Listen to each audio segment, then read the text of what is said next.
बाप आखिर बाप होता है, ये बात अब भारत बांग्लादेश को अच्छी तरीके से सिखा रहा है और वैसे अब जरूरत भी आन पड़ी है। कल ही मैंने आपको बताया था कि मौजूदा हालातों को देख भारत सरकार ने हमारे एक्सपर्ट्स की राय के अनुसार बांग्लादेश को दी जाने वाली सब्सिडी बंद करने का फैसला कर लिया है, ताकि जो फ्री की सर्विस का लुत्फ बांग्लादेशी उठा रहे और फ्री की सर्विस लेकर भी भारत की निंदा कर रहे वो सब बंद हो जाए। लेकिन अब तो हालात और भी पेचीदा होते दिख रहे, क्योंकि पहली बार होगा जब भारतीय सेना को अपने front line fighter aircrafts Bangladeshi सीमा की ओर रवाना करने पड़े। जी हाँ दोस्तों, कुछ न्यूज निकल कर आ रही है जिसमें बताया जा रहा है कि भारत बांग्लादेश सीमा पर बिगड़ते हालातों को देख अब भारतीय सेना ने कुल 10 राफेल और 5 अपाचे चॉपर्स की एक स्क्वाड्रन यूनिट बॉर्डर एयरबेस पर तैनात करनी शुरू कर दी है। आप सभी जानते हैं कि हाल ही में खबरें निकल कर आई थी कि बांग्लादेश की आर्मी ने तुर्की के TB2 ड्रोन बॉर्डर इलाकों में तैनात किए हैं।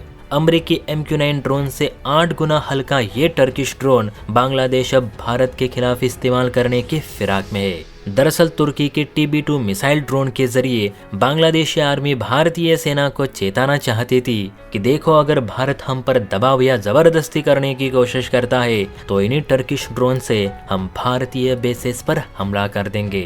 बांग्लादेश के जो राष्ट्रीय सुरक्षा सलाहकार यानी अशरफ मुनीर है, उन्होंने स्टेटमेंट दी थी कि भारत बांग्लादेश को कमजोर समझने की कोशिश ना करे। भले बांग्लादेश के पास भारत जितनी बड़ी फौज तो नहीं, लेकिन हम भारत से दो हाथ करने से भी पीछे नहीं हटेंगे। लेकिन दोस्तों, जैसे ही भारत ने राफेल और अपाचे फ्रंट बेसिस पर तैनात किए, वैसे ही यूनुस सरकार पैनिक में आ गई। इतना ही नहीं तो भारत के कड़े रुख को देख खुद यूनुस सरकार ने 88 मामलों को स्वीकार कर लिया है। दरअसल रिपोर्ट के अनुसार यूनुस सरकार के प्रेस सचिव यानी शफीकुल आलम ने आंकड़ों का खुलासा करते हुए ये कहा कि हाँ, हमारे देश में अल्पसंख्यक वर्ग पर अत्याचार हो रहा है और इन हमलों के सिलसिले में हमने अब तक 70 कट्टरवादी लोगों को गिरफ्तार भी कर लिया है, जिन पर अब उचित कार्यवाही की जाएगी। बाकी जो हमारे नेतागण भारत विरोधी स्टेटमेंट जारी कर रहे, उसे भारत सरकार इतना भी दिल पे ना ले।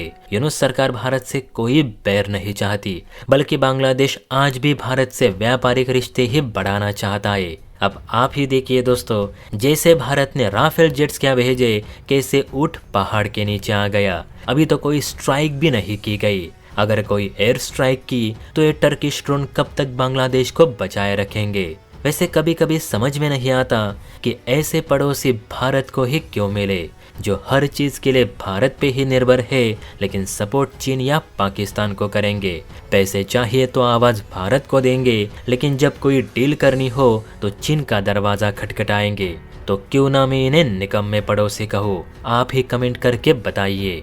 और हाँ, वीडियो अच्छी लगी हो तो चैनल को लाइक एंड सब्सक्राइब भी जरूर करें। जय हिंद।